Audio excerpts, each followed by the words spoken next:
Merhaba arkadaşlar, kanalıma hoş geldiniz. Bugün erişteli pirinçli çorba yapacağım. Öncelikle tencereme 2 tane sarımsağımı şöyle küçük küçük doğradım. Bir tane soğanı, yani benimki büyük bir soğanıydı. Bir tane soğanımı şu şekilde küçük küçük doğradım. Biraz tereyağı ilave ettim.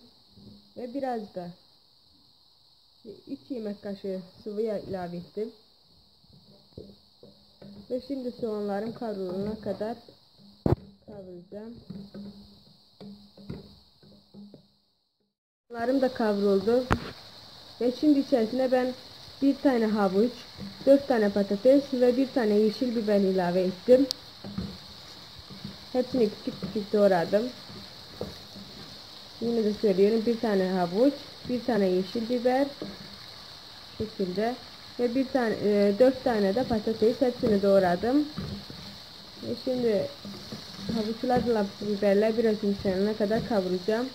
Daha sonra salçasını ilave edeceğim.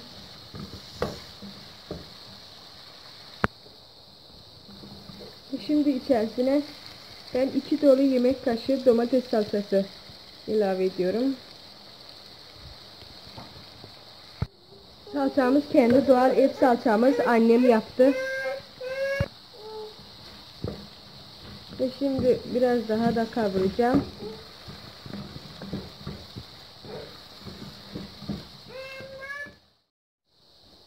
Ve hepsi güzelce kavruldu ve şimdi içerisine sıcak suyunu ilave edeceğim.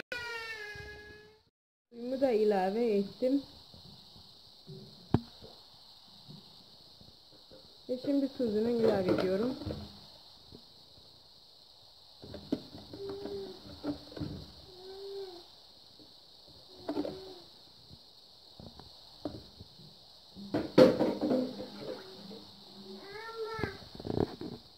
Ve şimdi kapağını kapatıp kaynadıktan sonra, patateslerim de piştikten sonra diğer malzemelerini ilave edeceğim. Çorbam da iyice kaynadı ve patateslerim de pişti. Ve şimdi içerisine ben eriştelerimi ilave edeyim. Şöyle kapta saklamıştım. Yani eriştelerin nasıl yapıldığını sizlerle paylaşmıştım. Yani ondan biraz kullandım. Yarısını yarısı kaldı. Yani çorbada değerlendirmek istedim. Ve şimdi iyice pirincini ilave edeceğim. Ve içerisine bir çay bardağı pirincimi ilave ediyorum. Güzelce karıştırıp artık pirinçle eriştemin pişmesini bekleyeceğim. Daha sonra da bunda maydanozunu ilave edip ocağın altını kapatacağım.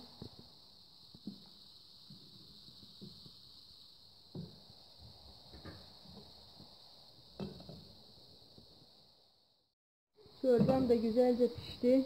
Pirinçlerim, eriştelerim güzelce pişti. Şöyle göstereyim ve şimdi içerisine maydanozunu da ilave edip karıştırıyorum ve artık çorbamın son hali hazır.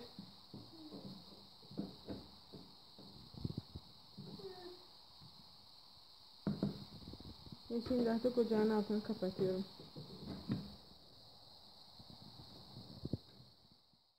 İşte çorbamı da servis ettim. Ve son hali hazır.